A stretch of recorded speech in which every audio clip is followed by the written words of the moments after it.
మకర రాశి వాళ్ళకి మార్చి 28, 29, 30వ తారీఖుల్లో పట్టేటువంటి షష్టగ్రహ కూటమి రవి, చంద్ర, బుధ, శుక్ర, శని, రాహులు 6 గ్రహాలు కలిసి మీనంలో ఉండడం వల్ల మకర రాశి వాళ్ళకి రాజయోగం పట్టబోతోంది అని చెప్పచ్చు. ఒక పక్క మార్చి 30వ తారీఖుతో వీళ్ళకి ఏలినాటి శని దోషం వెళ్ళిపోతుంది.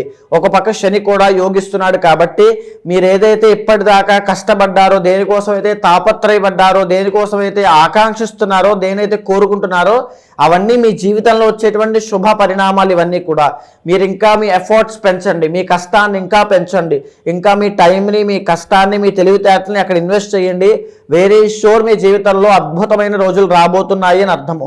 కాకపోతే మే 15 తర్వాత గురుబలం లేదు, దాన్ని చూసుకోండి.